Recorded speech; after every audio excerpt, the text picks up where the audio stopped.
Yes, welcome along to Good Morning Royal Ascot. It is the Royal Meeting. It's here. It's absolutely scorching outside. And I'm David Jennings, and I'm joined by a red-hot panel for the next 5 days. We're going to be with you every morning at 8:30. So set the alarm clocks, get up and join Natalie Green, Paul Kealy and Maddy Playle, ladies and gentlemen. How you all doing, Yay! folks? That's better. Come on. I know it's early. We're all like this. How are you, Nat? Great, wonderful. Excited. Yeah, great week, isn't it? Yeah, and the sun shining, kind of scuppered a few of my tips. But no, it's beautiful, isn't it? And what a week. I mean, I think the one thing I'd say, there's so much we can pick out with racing, can't we? Small field sizes, prize money. But this is a week to be celebrated. Some of the best flat horses in the world. So let's just be positive and enjoy every day. Brilliant intro, Nat. I think so. Well played. Paul Kealy, good day Saturday. You're coming in here full of confidence. Yeah, managed to back a couple of winners Saturday. It was a lot easier than this meeting is going to be, apart from race one. I think we might be able to find a winner of that one. But yeah, it's fantastic racing, isn't it? Something for everybody. You've got the top class rate of horses, and we've got a couple of tasty handicaps, and the most fiendishly difficult listed race I've ever seen in my entire life to deal with on day one. It's fantastic. All sorts of everything we've got, Keels. And for the first time on our Good Morning show, it's Miss Maddy Playle. Thanks. That's it's very great nice. to have you. Yeah, it's great to be here. I'm glad to be invited. Are the girls going to beat the guys today? Yeah. Yeah, 100%. There we go. Yeah, you feeling confident, yeah? Always at the beginning. Now, Maddy, obviously it's a busy week for you. You're doing this in the mornings and you're writing obviously in the afternoons. Is this one of the meetings you really look forward to? Yes, I was on our news show, The Front Page, yesterday, and I'm a bit of an international racing nerd. I don't know if you guys would know that, but I like following all the different jurisdictions of racing, so I'm looking forward to seeing how the internationals get on. It's going to be a busy week, but I'm looking forward to it, and I'll be back in here on Thursday. Excellent. Now, Keels, the week ahead, it's not quite like Cheltenham. You haven't done your 2.3 million previews, but you have looked to all the action, okay? Is there anything later on in the week that you're particularly looking forward to? Maybe the punters should maybe get on now, get in there early. One for later in the week. We're going to preview all 7 races in a couple of moments. If I do that, I'm going to spoil it, aren't I? No, that's okay. No, give them one. Just give them a little teaser. Go on. Okay, tomorrow night, improvised, last race, 10-1, should be fab. Okay, are you speaking low on purpose there? Just that you don't want people to hear it? Or? So people really want to Improvised. I haven't filmed my boots yet. Okay. Yeah, if you have a look at her, the handicapper has finally reacted because he couldn't do so any earlier. She's been trading at 14-1 all week. She's 10-1 now, and she's officially £10 well in. Yes. Give us that name again there, Keels. Improvised. Improvised tomorrow, but that is tomorrow, and we are looking ahead to today. We're getting antsy. We want to look ahead to the action. And we're coming up on today's show, we are going to preview each and every one of the races. Blistering Boyade, is he going to continue his unbeaten record in the Queen Anne? A force to be reckoned with. What a Coventry we have in store. There's a real international flavour even to the King's Stand Stakes, ladies and gentlemen. And Currabus, is he the real deal? The Kipco 2000 Guineas winner. We're going to be previewing the St James's Palace Stakes. But we're going to kick off with the greatest horse in the world, Natalie Green Maddy. Yeah, he is, isn't he? I mean, I think this should just be watched and enjoyed, because really for him to get beaten, something needs to go wrong, which none of us want. I mean, he's running against similar companies in the lock-in. He demolished them. Real World's going to come second to him. Even the forecast has gone, because I've looked, and there's not really that much value in that. So either just enjoy, of course he's then won, isn't he, for everyone's multiples and going forward on their play spots and things like that. But I think actually just as a spectacle we want to watch and enjoy him, because if you look at that lock-in form, I just don't see what else is going to bring it to him. And he's just all the pace, all the power, nothing not to like. So Real World, so then you're going to have to find the third. Oh, you're going big. You're going TriCast. How else am I going to play it? So chinned it. Okay, so it's Boyade to beat Real World and chinned it. Yeah, I don't that's know, your 1, 2, 3. The choice, do I? Keels, is it as straightforward as that? Yeah, I think so, yeah. I mean, he's rated 125. The next highest is 118, and that's Order of Australia, who hasn't run for ages and wasn't in the best of form when last seen. So yeah, he just wins, doesn't he? And Real World does finish second, won the Hunt Cup last year. I can't see any other result, to be honest. I have a theory on this race. I think there could be a bet in this race. Do you? And it's a funny one, and it's one that I don't like. I don't like back and winning distances, okay? I know our buddy Bruce Millington is a big fan of the distance betting. But it's the first race of the week. Adrenaline is high with the jockeys. Boyade is threatening to put an incredible performance together, a Franken-like type performance. I just wonder, is this going to be the day where he absolutely cuts loose and wins by maybe 7 or 8 lengths? You'll probably get around about even money or slightly odds against that he wins by over 3 lengths or more, which are various bookmakers. I think he could win by a very wide margin. He won by 3 1/4 lengths in the Lockings without coming out of third gear. Yeah, I mean, it all depends on whether he's asked to, doesn't it? But that's what I mean. It's the first race of the week. You know, jockeys really, they're full of adrenaline. I just wonder, will he just let loose and try and win by a wide margin today? I don't know. It's just a stupid theory. Probably. Yeah, no, it's not really, because you haven't really got anything to lose. Like, you may as well just let him go and do it in style and then give it out. Yeah. You love the line. That's what I would do. You know, I keep it really calm, you know. Yeah. Today could be the day we see a real wide margin win from Bide, I think. I think he could win by 7 or 8. Is the forecast and TriCast as simple as Nat suggests, Maddie? I didn't quite go into getting forecasts. As Nat said, though, I do think it'll be a race to enjoy. Tactically, he's drawn perfectly in between the 2 horses who are potentially going to make the pace in Chindit and Order of Australia. One thing I did find quite interesting at Newbury was he changed his lead legs twice in the run-up to the line. Now, he is 2 from 2 on good to firm ground, so I'm not saying it was the ground. Maybe he was just quickening and accelerating, but I did find that quite interesting, because usually when horses change legs, you think, is it because they're uncomfortable, they're not letting themselves down properly? Perhaps he was just kicking the turbo in and playing with them, but this should be very, very easy for Bide. Okay, on my team then, how far is Bide going to win by? I'll kick off. I'll say 8. 6. 3.5. 4. Okay, there you go. That's good, we're all different. Yeah, we're all slightly different, yeah. And to finish second? Real World. Look, forget the dirt. Real World's a decent horse. Isn't he? Oh, yeah. Turf. He's seriously decent. He's just bumped into... Real World for me, Real World for you? Yep. And for you, Maddie? There you go. It's all very straightforward. In the opener, 2:30. It is Bide to beat Real World, and Chindit potentially in third, and I think he's going to win by a wide margin. Moving on to the second race at Royal Ascot on day 1, and it is the Coventry Stakes, and Blackbeard is currently your 11-4 giant favourite with Persian Force. Age of Kings is 9-2, and it is 8-1 bar. Right, Maddy Playle, kick us off in the Coventry, please. Yeah, there's 2 I like. First off, Blackbeard could be an absolute freak. Recorded the same RPR as Caravaggio when he won the Marble Hill, so he's clearly setting a very high standard. And he's probably, he's not a crazy short price at about 3-1 best price. But the 2 against the field I've got, I'm going to steal Keel's thunder with. One of them was Scholarship. I thought he produced a really nice run on debut at Haydock. I was saying to you before we went on air, in the Coventry, you often want a horse that comes from the rear, and you often want a horse who has done a lot of his best work at the finish in his first couple of starts. And Scholarship fits the bill. He looks like he's got a lot of improvement left, and he's drawn high. I like a high draw in this race. He's also by profitable, and we know what Clive Cox does with his juveniles at Royal Ascot. And then the other one, I did initially really like Royal Scotsman for this race, but he's drawn in 1, which, being all that way out on his own, and I'm just a bit nervous about him backing up Goodwood. He was so good there, but first time out he couldn't lay a glove on Noble Star. So I'm abandoning him, and I'm going for a horse who finished behind him at Goodwood in Show Respect.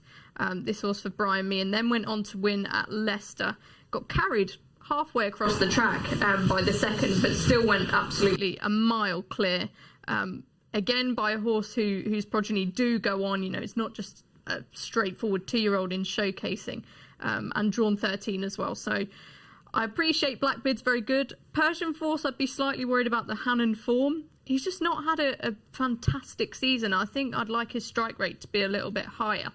But he's looked very, very good. So for me, it is Scholarship and Show Respect against the field. Chunky prices. Proof of thunder being stolen, ladies and gentlemen. Buy your racing post today, Teresa. Well, you shouldn't have let me go first. Paul Kealy. Oh, I did it on purpose, don't worry. Scholarship, a wise bet to pass big sprint test. And Maddy Playle has just agreed with you, Paul Kealy. Have you anything to add to the Scholarship argument? Yeah, well, it was a great argument, obviously, from Maddie there. The one thing about Clive Cox 2-year-olds is they improve an absolute ton for a run. And he was a big price as well. 10-1, wasn't he? Yeah, he was, yeah. And he had to wait. He was in a bit of a pocket. He had to wait. He came out. He was really strong at the end. But, Clive Cox has won... He's won every group sprint at Royal Ascot. in his training career for a start. Really? Right. And That's a good stat. He's won 3 group juvenile sprints, all with horses who ran once just a few weeks before the World Meeting. So he follows that pattern. None of his horses ever run that high an RPR first time out. As 2-year-olds, I think the highest ever for him is 94, and Scholarship ran 87. I had a look back to the last 10, 12 years or so. There's a 480 first-time juveniles run, and Scholarship comes out in the top 10 from first time out, and the ones above him were all group horses. They included Reckless Abandon and Heartache, who both won here. So he's got a good profile. It's going to improve dramatically. Now, this could be a very good Coventry for sure. Blackbeard and Persian Force in particular have shown a lot, but they've also shown their hands as well, which is why they're the prices that they are. So I just thought I'd go for a bit of an outsider, one that I expect to really, really improve on what he's done so far. 22-1. It's a big price. It is a big price. 22. Well. We'll see. So 2 votes so far for Scholarship. Natalie Green, are you going to complete the hat-trick? No, this is quite tricky, actually. I've kind of scratched my head a lot about this race. Just to reiterate what Maddie said, of course, Blackbeard, I mean, that looks, seriously nice. No nay ever. I mean, top yard, top team. Persian Force, I do like, but I think it's a bit more with my heart, to be fair, because I was at the Brocklesby and I just really like the way he quickened. I really did enjoy that. But I say with the form, the only thing that Richard Hannon has actually said is he's the nicest 2-year-old they've ever had. Ever. Big claim, wasn't it? Ever had. That's strong. Ever. He compared him to Camford Cliffs, didn't he? So he's not messing around. No. It's pretty powerful. He definitely wants 6, as he showed last time. So I'm actually going to stick with Perch. Another thing I really liked about him, to be fair, is the Brocklesby one of those funny races, isn't it? Early on we're looking at these young horses, but I thought he looked really professional, which I like at a big meeting with all the fanfare, the whole shebang. He's clearly got quite a level head on him. So it's just a bit obvious, but yes, Persian Force. But I do also have a bigger price one. This is, I don't know about this. It's not too big. It very well. I know, I'm kind of looking at it, oh God. But it was actually Brad Selland. I was going to say, can we get a name, please? Under Holly Doyle. Right, that okay. York debut, you can't really look at that form too much because you can pick holes in. Brad Selland? Yeah. It's 8-1. It's only 33s. Well, it's not the favourite. Yeah, okay, sorry, go on. Sorry, I apologise. Just thought the way you were building it up there. No, I thought actually looked a machine at York and could have won by even more under PJ McDonald, but clearly just, giving it a nice time. It would be really interesting to see how that horse been working at home and how much he can improve on that. I'm quite excited to look at Brad Sell today. Very impressive. Have a BDI. BDI. A horse I fancy none of you have even mentioned yet. Go on. I really fancy Age of Kings here for Aidan O'Brien. Did a slightly quicker time than Blackbeard. Now, the ground was slightly softer when Blackbeard won the Marble Hill, but did a slightly quicker time over the same course and distance. And I just loved the way it was a weird. If you remember the race, I don't know if you've seen it. The camera angle actually changed to a head-on, kind of 100 yards from the line. It was just a mishap from the production team, but I thought from what he did from the furlong pole to the line was seriously impressive. And the second horse, New Image, they think the world of him, Ger Lyons. He was well back to beat Age of Kings, who had form against Shartash at Naas, where he did everything wrong. And he went from doing everything completely wrong to doing everything right. And he's a son of Kingman and Turret Rocks, who stayed a mile and 2 for Jim Bulger. And, she was a really smart filly. I think they haven't a clue how good Age of Kings is. And Ryan had to ride Blackbeard because they know how good Blackbeard is, and he's very good. I think Age of Kings, I think he could be anything. I think he could be really smart. So Age of Kings, who was a much bigger price earlier on in the week, now just 9-2. Well, after that case, it'll go favourite. Yeah, no, it's on the drift now, actually, not so it is. You were selling it to me. Those are our selections for the Coventry. It is Age of Kings for me. It is Scholarship for Keels and Maddy, and it is Persian Force for Natalie Green. It's going to be a cracking Coventry, isn't it? We're going to see a proper star. We're going to see potentially a Guineas favourite, aren't we, Keels? Yeah, you could do. I mean, it's always a bit far too early talking about the Guineas for me, but I mean, you know exactly what happens at all these big meetings. A price will come out from somewhere, won't it? From virtually every 2-year-old race, something will be quoted for a classic next year. Okay, well, I think it's going to be a cracker. That's the 305. It is the Coventry. Moving on to the 340. It's going to be fast. It's going to be furious. It is the King's Stand Stakes, and currently our 7-4 favourite is the Aussie superstar Nature Strip. The 7-2 Golden Pal. He's on the drift. Twilight Calls is 7-1. 11-1 Mooneyista for the Jack Davison Yard, and 14-1 the Queen's King Lynn. Right, Natalie Green, kick us off here with the King's Stand. It's fast and furious. Make a fast and furious case for your selection, please. Okay, blink and it's gone. Could Golden Pal just kind of do what he has done before when been beaten, just really go for it and then get chinned, get caught? Is he just going to blister out, which Golden Pal is amazing, is out the stalls. His change of gear from 0 to gallop is unbelievable. Like you in the bar opens. It's just like me. Is that a car bomb? Let me get to it. Chardonnay, please. And yeah, Nature Strip, what a bit of a legend. With £8.7 million in prize money. What is it, 8 years old? 7-year-old? I mean, it's fantastic, isn't it? But I think if anything happens with the international runners, we know Golden Pal's been at Ascot before, unknown with Nature Strip. Anything happens, I'd look at Twilight Calls, away from those top two with Ryan Moore, Cheveley Park, second to King's Lynn. The Temple Stakes at Haydock, I think, can do even better. I'm quite keen on Twilight Calls. He's got a lot to beat with those top two. The floor is yours, Maddy Playle, because I know you've sourced well, you one think here. I'm a fool. No. Let's get that out of the way. No, that's not necessarily true now. What, were you going to reply to my email? Yeah, so we did a kind of an in-house Royal Ascot where you had to pick your best bet for the week, and it's one of these reply to all, so everybody gets to know everybody's tip. And Maddy went for... Existent. And she said, go big or go home. Existent in the King's Stand. And I said, Maddy, you'd be better off going home. Right, I'll explain my case. First off, I think the market has adjusted because I'm not a big Golden Pal fan. I think he's got quite a lot to prove on this straight course. Drifted out to a back of a price now, though. He has drifted out, but I do think Nature Strip's the right favourite. I mean, 8 Group 1s, Everest, everything. Spoke to James McDonald earlier in the week, so confident.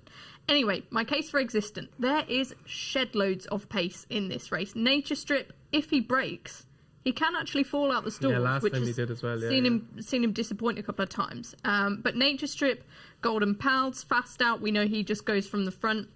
Winter Power, Rapid, Cardem, Pontos, the Czech horse, who I give a favourable mention to in one of my Weekender columns a while ago. I think he's been overlooked a bit, but again, he's going to contribute to a really rapid pace here. Existent, he was second in the Palace House by about a neck, closing really strongly to the line. He used to be trained by John Gosden, but since he moved to Stuart Williams, he's been running him over shorter trips, and this horse just needs a pace collapse. We saw it last year in this race, and I think it could happen again. And on that Newmarket run, he had so many of these behind him. He had Twilight Calls behind him, Tis Marvellous, Arecibo, Mondam Edge. Haydock wouldn't have suited him last time. He was on his own towards the stand side, didn't get a very good lead. It's one of the faster 5 furlongs in the country. This is one of the more testing, and I think it's going to set up for him. Although he has been put up by another big tipster, and he's now 25-1. Yeah, so... what's that about? Hugh Taylor copying Maddy Playle? Come on, Hugh, you're better than that. Come up with your own work. So it's Existent, and you've made a brilliant case for Existent, and I apologise for my email, and I hope I have egg in my face at around about 3:45 today, or probably 3:41 actually. Paul Kealy, Existent, is she mad?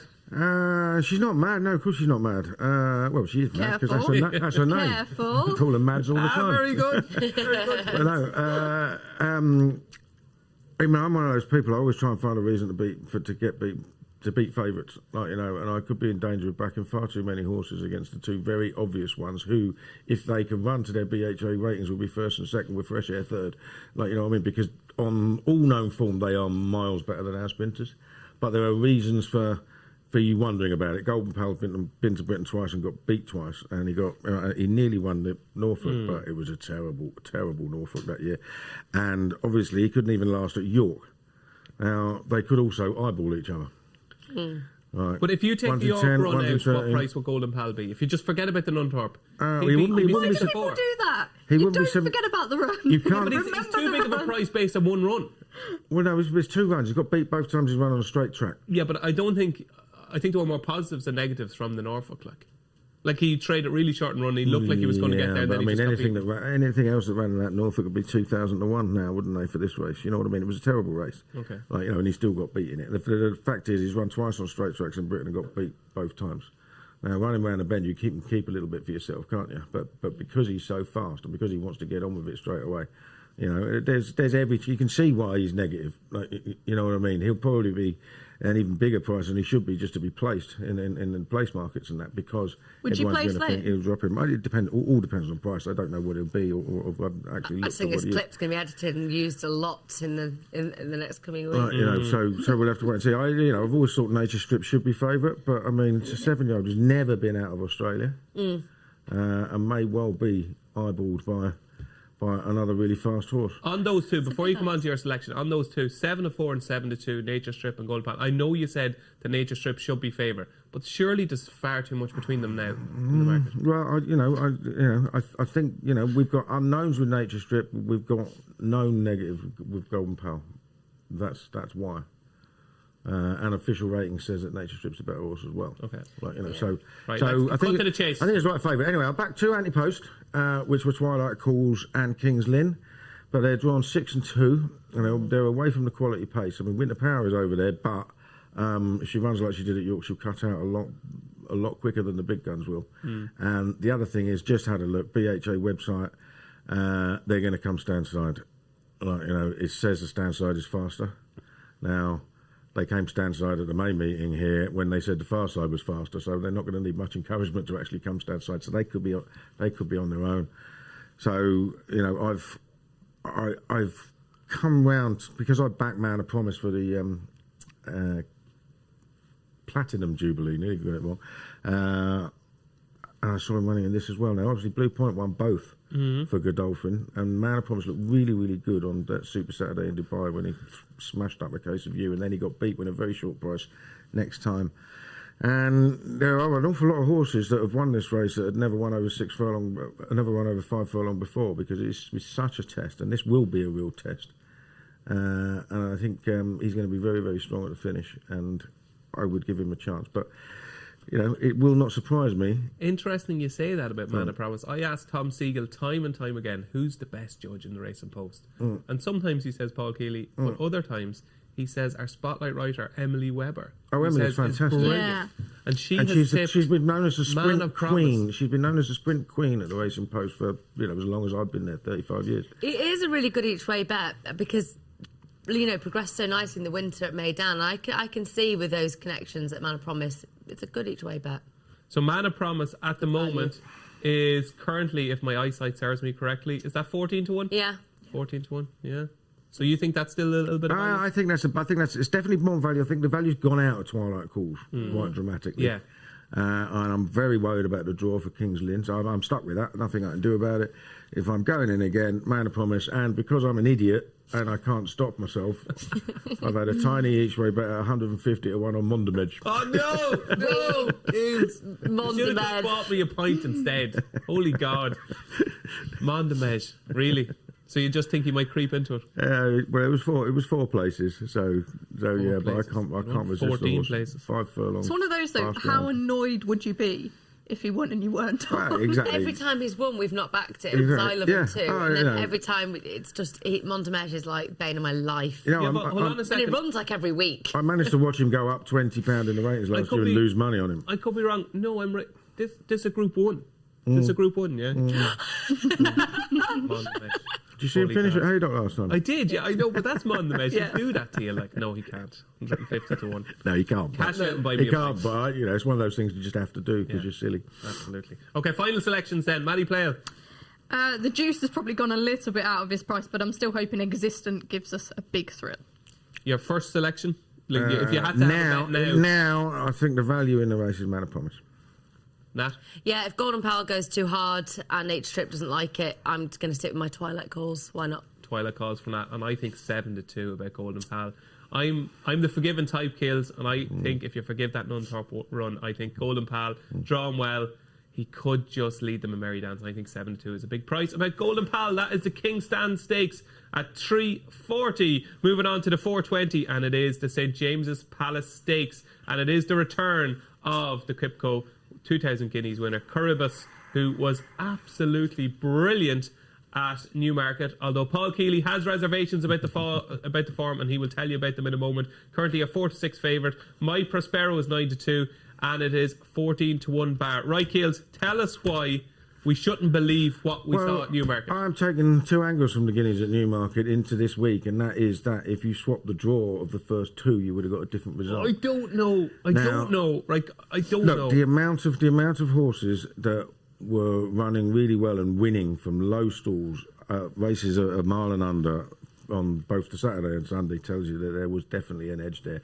And if you swap their stalls, I'm absolutely certain that Native Trail would have won. And if Native Trail would have won, then a second in the guineas wouldn't be coming here and being 4-6. That's the angle how I'm looking at it. You're very definite. Like the winning distance was 3/4 of a length. He won far easier than that Curibus. Like he was the final furlong. Yes, but how much did it cost Native Trail being where he was? I don't know. I thought Curibus was on the wing on the other side as well. Yes, but he was on where the fastest ground was. Yeah, I get that. That's my belief as well, and I believe the same thing with Cachet and Prosperous Voyage, and then the coronation later in the week, where I'll be back in Prosperous Voyage. So I'm going to have a look at this now. Obviously, he's got different horses to beat, none of them Guineas horses, so it could be one of them, but a German Guineas. So it could be entirely different. But when you look at the race, it's just it's a 13-runner field. He's 4-6. He's drawn 2. He's going to be held up. You know what it's like at Royal Ascot. He's going to have to. He's going to have to find a way through. He might be completely different class, but he might not be. And, do you want to pay that sort of price? I don't. And when you look at it, the one I come down on, who I still think is a massive price, is Mighty Ulysses. Right now, he's come in from a defeat in a handicap, which is why he's such a big price. Right, but 2 years ago, John Gosden ran Palace Pier in this race from winning a handicap at Newcastle. And in that handicap at Newcastle, Palace Pier ran to a RPO of 110, and he went off joint fab, or nearly joint fab, for this race. Mighty Ulysses ran to 117 last time at Haydock.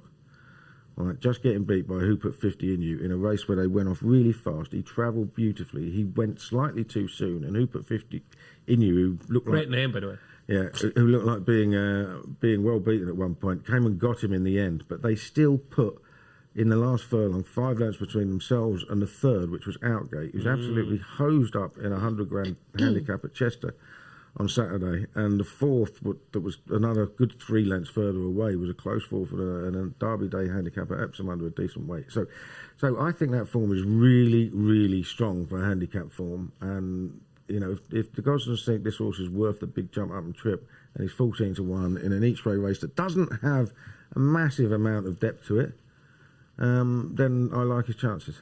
And even First Ruler, who was behind him the day before, won the maiden at Doncaster quite impressively as well. So the form is stacking up. I can see where you're coming from. I disagree with John Curibus, but I can certainly see where you're coming from. I'm absolutely certain that Native Trail would have won the Guineas if it was the other way around. It doesn't mean Curibus is not the best horse in this race, but I'm going to take a chance that he's way too short. Way too short? Yeah. What price should he be? I certainly wouldn't back him under evens. God. It's going to be interesting, Maddie. It is. I also think it could be messy. I've got my nice notes here that I did. Don't mess around. Pace, possibly New Energy, possibly Acal. But Curibus from 2 and you think he's going to go back, could get caught in traffic. You're going to need a turn of foot here. I don't think that'll suit my Prospero, who won the Heron Stakes. I think he shapes more like a stayer. I can see the case for Mighty Ulysses. Lusail, I think they should have run him in the Commonwealth Cup because he was one of the real eye catchers from the Guineas. But he has a chance here now. I could see him being played. He does have a chance, but I'm not sure he gets the mile. But of course, if there is no pace, that's going to suit him. I said at the start of the show how I'm a big fan of the international form, and I do think Maljoum is a really talented horse. He won the German 2000 Guineas, and he's by Caravaggio, so he's not short of pace. But it's a really tough race to assess this. As I say, I wouldn't be surprised if there are several hard luck stories. It's quite a big field for a St James's Palace as well. But if, on the other hand, if you are a big fan of Curibus, Dawn Approach, Glen Eagles, Galileo Gold, Poetic Flare, all won the Guineas, then won here, and 5 out of the last 10 favourites have won. So it's not actually a graveyard for horses like Curibus. How are you pronouncing it, by the way? Coribus. Yeah, I say Coribus. You said Coribus. He Yeah, also I- says 33, so you're grand. Don't worry about it. Don't worry That the was a finer very details. good impression of my 33. 33. Yeah. So after all that, are you with or against Coribus or Coribus? Oh, I'm not gonna support him at 8 to 11 or whatever he is. So I'll go tentatively on Malzoom. Okay, well, are they not just complicating this? Never mind the way we pronounce his name. Complicating the race. Oh, if you were inside my head right now, it's like a washing machine that's doing the final spin. I'm so confused. It was like tennis before. I was like, no, what? No, I've been so confused. What's coming out of the washing machine? I don't know. Rubbish. I think it could get messy. I do agree. And one thing I love about Coribus, so he's got that low head carriage. He's got such pace, such power.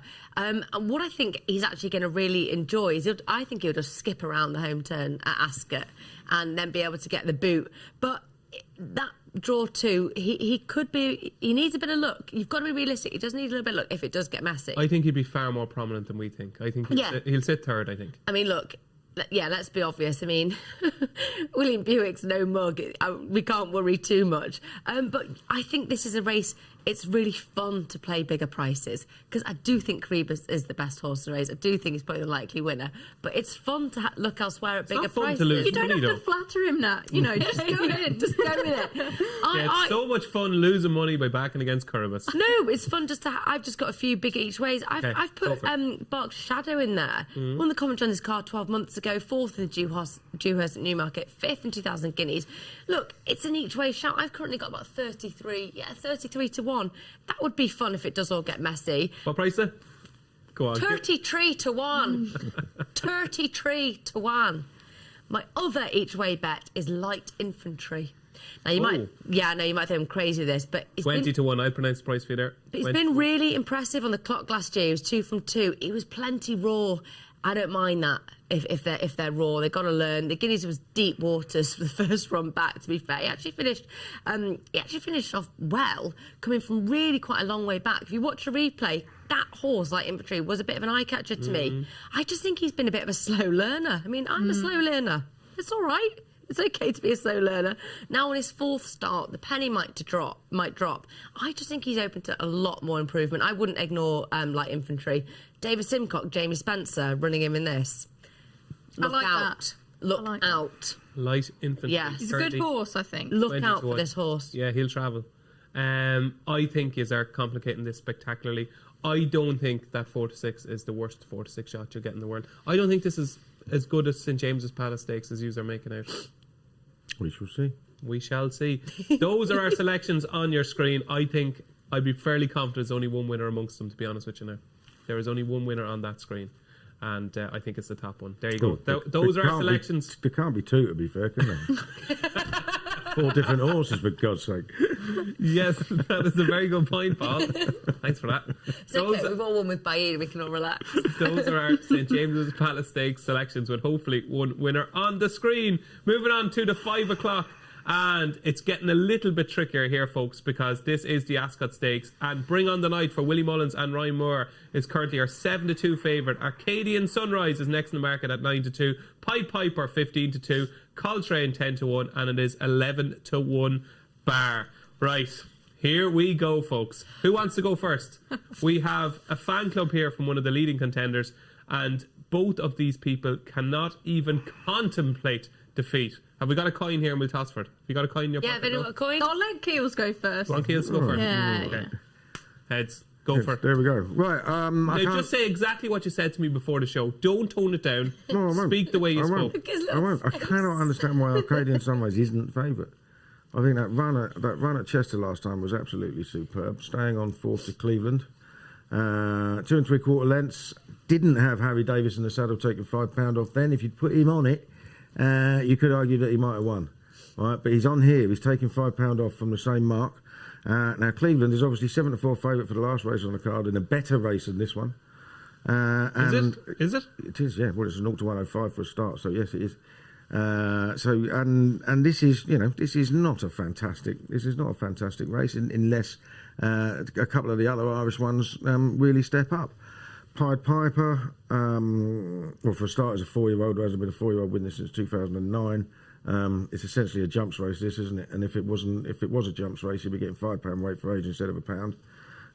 I don't like him at all, and his best platform was on heavy ground as well. Bring on the night. You obviously, I was speaking to Tom Siegel last night. He said, Willie Mullins could have won 450 horses in this. He chose one. Like, you know what I mean? And we know how good he is at winning staying races. But he's only ever won on heavy ground on the flat, other than the all-weather. So he's got that question to answer. He might be fine on it, but he didn't do anything special over hurdles, really, to suggest that he's absolutely lobbed into my eyes. So if you're just asking from a form perspective, Arcadian Heights, who won a good race at Galway last year over hurdles, followed up by absolutely hacking up in a 2-miler at the Ebor meeting, I think he's got an absolutely cracking chance. And Harry Davies is obviously fantastic value for his £5, and effectively putting him off 92 in here. I mean, how does he not win? You did use the C word to me when I walked through the door, didn't you? Yeah, I know, but I call you that all the time. No, the word was certainty. Certainty was what Paul Kealy said. I will paraphrase. Right, Maddie, follow that. Yeah, I can't really. You've said it all, you bugger. Well, say it again, come on. Arcadian Sunrise, yeah. Harry Davies takes £5 off. I think this horse wouldn't be out of place. You're talking about Harry Davies as if he's the next Lester Piggott here. Is he that good, yeah? He's immense value for £5 at the moment. Yes, without a doubt. Who knows where they're going to be? But you see all these, big, your really top jockeys like William Buick, Frankie. They all had claims at one point in their lives, and they were fantastic value for it. He is where he goes. Well, once he loses it, we'll wait and see. But if I see him, trainers do want to book him, don't they? You think he's top? I think he's potentially very, very good. But we've got to let him develop, haven't we? Okay, sorry, Maddie. Continue. Yeah, thanks, that guys. Yeah, I don't think this horse would be out of place in group races, to be honest. If he had a pace to aim at. Bring on the Night is by Glen Eagles. Ironically, for a horse who loved fast ground, Glen Eagles they like a bit of cut in the ground, and as Keels has touched on, all his form in France is on soft, and he's not actually achieved that much. Whereas we know Arcadian Sunrise has the form. Pied Piper, to me, he looked a bit slow and a bit laboured when he was on the flat, trained by John Gosden.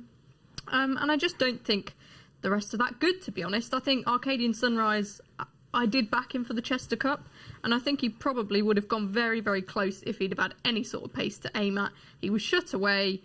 He's a very strong traveller. Like many, he was still pulling the jockey's arms out most of the way round. I just think he wins. Okay. Both of you are very confident, obviously, on Arcadian Sunrise, right?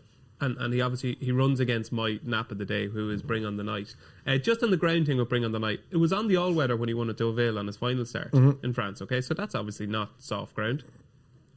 It's not fast turf, though, is it? No, it's not. I know it's not all-weather fast. surfaces are far more forgiving. He hasn't ran on bottomless ground every time in France. No, he hasn't. No. So he's obviously blind Glen Eagles, and I see your point with Glen Eagles, and it's a fair point. If this horse was trained by someone else and ridden by someone else, you wouldn't fancy it at all. I don't know. Even the maiden hurdle he won at Naas, he was spectacular that day. The second horse was Snake Oil, who absolutely bolted up in a maiden hurdle at the Farias Easter meeting next time, okay? Then he goes and throws him into the Supreme. Now, he had to mix everything around in the novice hurdles and Bring on the Night. It was far too early at his education to run the Supreme, and they went so fast that day, and his jumping wasn't good enough. And it was the same story last time at Punchestown. His jumping wasn't good enough, but he's running off 93. There is a chance. There is definitely a chance that he's a 105 to 110 horse. There is a chance, and I think both of you seem to think that Arcadian Sunrise is a certainty. I don't think he's the scope for the improvement that Bring on the Night has. And as Tom said, Willie could have picked so many from his team for this race. I spoke to him yesterday for the preview. He was pretty sweet in his chances. He thinks he'll have no problem coping with the ground. He thinks the triple really suit. And if we're sitting here this time next year, like Bring on the Night could be one of these horses who could end up being a Grade 1 hurdler. Arcadian Sunrise rating 146 over hurdles. I don't think he's ever going to get any better than that. I think Bring on the Night is the one with the most scope for improvement. I'll be disappointed if he's beaten. There you go. No doubt you are going to be proved right, I know. But the casting vote goes to you, Natalie Green. Yeah, I'm Bring on the Night because I actually think, look, I do not mind. I keep suggesting this idea that at the end of the week we should have like a pie on someone's face, like the most stupid comment, probably going to be me that's pied in the face. Oh no, I win that. But I think Bring on the Night is going to like the ground. No, honestly, I don't care how crazy that sounds. I think he'll be absolutely fine on the ground. Almost is going to get a fact almost enjoy it action-wise. I think at this stage of his career, having nothing to jump is a positive, because he's not a particularly great jumper at the moment. Piper's way better. I can see the love of Coltrane, but it's honestly, I think Bring on the Night, I'm warm. I know it is probably the William Mullins factor, a superb record in this race, but look, he was actually, as a 3-year-old, now a 5-year-old, I see him being stronger, better, physically better. I don't see the ground as a problem. No jumps in the way. Perfect. Perfect. It's 2 on 2. We better win. I'm going to be really... I know. Really I'll be nervous before this one. Yeah, it's 2 votes for Bring on the Night for myself and Natalie. And Paul Kealy and Maddy Playle are all in on Arcadian Sunrise. It's at 5 o'clock. It's not to be missed. It is the Ascot Stakes, where reputations are on the line here in the Racing Post studios. Moving on to the penultimate race on the card. It is the 5:35, and this is the Wolferton Stakes. It's a listed race, and as Kealy said earlier on the show, it is wide open. Currently, your 6-1 favourite for Jessica Harrington and Shane Foley is Cadillac. It is 13-2 last year's winner, Juan Alcano. It is 8-1 Regal Reality. It is 9-1 Majestic Dawn, and Star Safari and Fox's Tail, and it's 10-1 bar, which includes Harrovian. Right, Keels? You want me already? I want you. I'm going to bring you in here because you said, I think earlier on the show, it's the most difficult listed race you've ever seen. I mean, it's the hardest non-handicap I've ever seen in my life. I mean, here we go. We've got the last 3 races, a minimum of 16 runners in each of them. 2 of them handicaps. You've got favourites to 7-4 and 7-2, and then we've got 6-7-1 the field for a listed race. Now it is, I had to do the play spot per for the paper, and I said, I could put 4 horses here and not get a single one in the first 6, because I think it's that difficult. You can literally make a case for everything. I mean, Cadillac did look really good last time, didn't he? But I mean, he's not the sort of runner of the same race twice, is he? And someone paid $400,000 last night for him, didn't they, at the sales? And to come here for pay $400,000. Wasn't you, obviously, no. Oh, to come here and pay $400,000 for an expensive ticket, yeah, exactly, with a 14% chance of winning $70,000 or whatever it is. A bit of a weird one. I could have asked you for a few freebies, kids. You would have sorted them out. But there you go. Yeah, I mean, you could go. I mean, I look down at it. I mean, given to Michael Stout form, Regal Reality, he's got some back form that could make him very interesting. He has gone well fresh, and he's been 3rd in this race. Juan Alcano won it before. I came down on Star Safari, who's run well in Maidan, and New Mandate. It's just at a big price, because I think he actually probably wants a little bit further than the mile now. Took him quite a while to get up and beat Sebuska. 2 starts ago here on quick ground, and I'm happy enough to say that he probably bounced in the lock-ins. He wouldn't have been good enough anyway. But he didn't run his race in the lock-ins, and it had been off for a fair while, hadn't he? So I give him one more shot, New Mandate. He was quite a promising 2-year-old, wasn't he?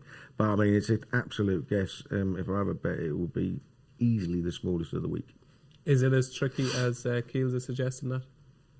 Yeah, but yes, it is. But it's fun to try and find angles, isn't it? I kind of looked at Majestic Dawn, and then I actually came down on Tasman Bay, which is... I can't see today. No, we have to go to the next race. It's not even crikey, there. Hold on, scrolling. Anyway, currently, this is very good television. Tasman Bay is 14-1. Yeah, okay, so not ridiculous, but look, it's a 4-year-old that actually has some top class form last season, and what I liked about Tasman Bay is over a variety of distances. It was second here over a quarter of a mile further behind Group 1 winner Alan Kerr, obviously fantastic. Then Goodwood behind Baid El Drama. I mean, thrown into some pretty deep contests against some pretty good rivals. The latest 3rd in that Group 2 over in France, Dubai Honor, was the winner. I just thought this is a drop down in grade. I can see this horse absolutely hitting the frame. I mean, look at his form. Third, second, third. It's consistent. It's got decent form. It's run in higher grades. If I'm going to pick one at a price, Tasman Bay is my pick. 14-1 Tasman Bay for Natalie Green. Right, Maddy, have you plucked one out of the sky in this? I've tried to. It is impossible, isn't it? It's really, really difficult. But I've gone for a horse who I think he's been pretty underestimated throughout his whole career, to be honest. And that's Certain Lad. Big price. He's a Group 3 winner. He's won a listed race at Maidan. That was when he was 33-1. He was 10-1 when he won at York under Holly Doyle. And he put up a really nice performance after 532 days off at Chester. Running on nicely to beat McGallen and Majestic Dawn, 2 decent horses, obviously. Who've both bolted up since. They've both bolted up, and Solid Stone's been supplemented for the Hardwick, I think. So on that basis, I think Certain Lad's going to really run a really good race. He's drawn in 1. and I wouldn't be surprised if he goes forward under Holly and he can outrun his odds. What about last year's winner? I think he's the safest option here. If we're saying how tricky this is, it is competitive, but it's not a real classy race. Like, we don't have Group 1 horses in here. If Juan Alcano repeats his run in the race last year, does he not just win? No, it means he can win. But I mean, look at the ratings of the horses. They're all so closely rated to each other. Like, you know what I mean? Whoever wins this is going to really need to get the run of the race. You can't get stopped anywhere. There's nothing with an absolute massive form edge in here. So everything's got to go right. I think it's really hard. I think he ran to 113 in the race last year. If he runs to that, probably just about be good enough. Well, I mean, how many of that field have run to that or better? Several would be your answer at some point in their careers. So after all that, we've come to the conclusion that it's tricky, is it? Yeah. Yeah. Here are our selections for the Wolferton Stakes. On your screen at the moment, I'm a Juan Alcano fan. It's Star Safari for Paul Kealy. It's Tasman Bay for Natalie Green. And an 18-1 shot, Certain Lad for Maddy Playle. We've put up some big prices here today, folks. It's going to be interesting come tomorrow to see how we all did. And the final race on the card, it is the 6:10. It is the Copper Horse Stakes, and it's another intriguing staying handicap. And currently, your 7-4 favourite is the Chester Cup winner, Cleveland. It's 5-1, Juan Del Montalban. Big move in the market for him. Stowell is 13-2, 7-1, Bar. Right, Nat, you're going to kick us off in the finale. Cleveland, for many people, is not just the banker of the day. He's the banker of the week. Are you playing footsie? Yeah, I was actually. Is he going to win? Easily distracted me. Is he going to win? Yeah, probably, but it's a bit obvious. You know me. And my bet... It's been obvious there playing footsie with me anyway. I know, I was, wasn't I? His wife watches this, you know. Yeah, I know, sorry. My bet is completely gone in this. I'm a bit gutted. It's just due to ground. It was my big each way on Not So Sleepy, the slight headbanger that wiped out Silver Streak in Newcastle. Still running. But I know, but it's gone. I mean, it's hard for me to make a big case now with Not So Sleepy on this ground. But just hear me out a little bit. He is reported to be in rude health, in really good form at home. Look, he does have the ability. He's just a bit of a Mondamege for me, Not So Sleepy. So I'm still going to risk it at what is it? 28-1. Look, I'm going to have a nibble on Not So Sleepy because I will really, really regret it. I mean, look at his form at Ascot. He loves Ascot, so I'm going to stick with my little gut on Not So Sleepy. But the round's gone. And then another one I looked at was Stowell here. I fancy Stowell. Yeah, I really do. John Thay's got Frankie Dettori on board.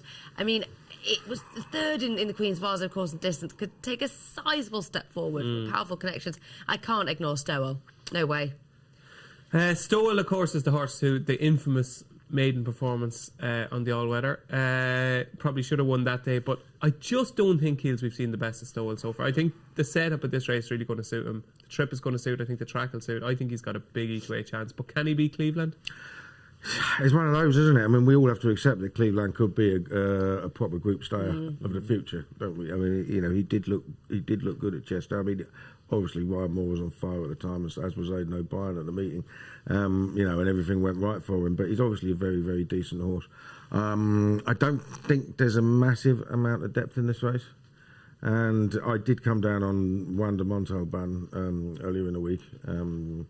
I backed him 5-1 now. Yeah, I know. He's got short enough, I think. I mean, I backed him at Ascot last time, and he absolutely bolted up. Well and he was very, very strong at the line that day, over 1.5 miles. And you know, so obviously he handles the track well. He looks like he's going to stay. He's up £9. He's as short as you want to go now, I think. And you ought to remember that Get Shirty actually beat him first time out of the season at Thirsk, and he's no mug himself. He's run well since. So, but it was one amount of Montalban for me. Touch and go whether I back him at 5-1. I know you hate this question, but what price did you back him at? 10. Fair enough. Nice. Oh, nice. Nice, yeah. Maddie, what's going to win the finale? Probably one of the fancied ones. Wonder Mantaban, I've always liked him, but up £9. I almost feel like, why did he really push him out to win by so far? Has he ruined his chance here by doing that? I don't know. You see, well, he was rated a little bit higher last year, wasn't he? Fourth in the Italian Derby, wasn't he? So I think he's. Yeah, I think Kevin Philippart got him back to going in the right direction because he sort of got lost a little bit after that, didn't he? So he may still have more improvement in him. But yes, you could have done without winning by that far. Okay. I'm undecided who wins, but I have a question for you all. How many of these would beat an ARC winner? I'd say none. I know where you're coming from. One already has. Oh. Danehill Kodiak at 50 to 1. I'm not sure what price he is on the screen. We'll probably be waiting half an hour for him to appear on there. 50 to 1, Maddie. Yes. Joe Tickle. Yes. Beats Volgeist in the 2017 Cumberland Lodge Stakes, so we know he loves this Just track. the 5 years ago, Maddie. Yeah, just the 5 years ago, and he is a 9-year-old. 9-year-olds don't win this. I'm not saying he's going to win, but he was 6th behind Wandel Mantovan and ran really well on his first start for 518 he did run days. well, yeah. He did show it very well that day. And he's gonna potentially get quite a nice lead here. Maddie, you can't get these prices big enough. You are It's worth having a go, isn't it? I think if you do something, you've got to try and point out something a bit different or things that people might not have expected. And I'm not saying he's still as good as the horse who beat Wildgeist, but he's a 9-year-old, 97. It's not like he's got a sky-high rating. Pace setup could potentially suit him. I'm a big Sean Levy fan. He's always got along really well with the horse. Look, he's not going to win, but I think he could run well with enhanced places. Yeah, my age weighs 10. Not so sleepy as 10-year-old. It's fine to go. absolutely older. Danehill Kodiak, currently 50 to 1. But our Copperhouse Stakes selections are going to come up on your screen now. I'm with Stowell. I'm with Stowell. I'm not ignoring my not so sleepy from each way. Each way, and for you, Keels, it is Juan. Yeah, I wonder about. I might have a couple of critics were on All Right Sunshine, who was a bit unlucky in running this race a couple of years ago, and is £6 lower now. But he's another one that's in my head and been in there for quite a long while. Yeah, there's a few in there. Bad place in there, isn't it? Yeah, we don't want to visit. There's a lot there. going on in that head. There's a lot of knowledge. Those are your 7 races on day 1 of Royal Ascot 2022, and it's nap time. It is nap time, and I have a feeling I know which way this is going to go. I can't wait. I'm feeling a bit tired. Maddy Playle, your nap on Tuesday. Arcadian Sunrise. Paul Kealy, your nap on Tuesday. Arcadian Sunrise. Natalie Green, your nap on Tuesday. Bring on the night. David Jennings, your nap on Tuesday. Bring on... What's going on here? What's going on here? Hey! Graphics team, you've improved the picture from what was recently there. They've also improved your chance of having a winner. Hey, my nap is not by Eid. My nap is Bring on the Night. Can we please change that? It's quite clever. It's quite funny. Someone going to get the sack. With the prices we've Kieran given, and Sam should be ashamed of it might themselves. be the only winner we get. There we go. There we go. It is 2 for Bring on the Night, and it is 2 for Arcadian Sunrise. Have we got a forfeit for tomorrow morning, folks? No? Any forfeit? I'm going to be at Ascot. I'm not going to be here. So... You'll be back Thursday, though. Oh, we could do a forfeit on Thursday. Okay. I'll think of something. You think of something for tomorrow, and we'll it's do it. great. I just won't have to do it if I get it. Yeah. So is your confidence waning a little bit? I'm never any confident. Okay, so 2 votes for Arcadian Sunrise and 2 votes for Bring on the Night. It's at 5 o'clock. It's the Ascot Stakes, and it's myself and Nat taking on Keels and Maddie. And that is Good Morning Royal Ascot for day 1 of the Royal Meeting. We're going to be with you every morning at 8:30. So set your alarm clocks, get up. The sun is shining. What better way to start the day than with us 4 each morning? Join us tomorrow. We'll be back. Hopefully, Bring on the Night will have won the Ascot Stakes. Thanks for watching.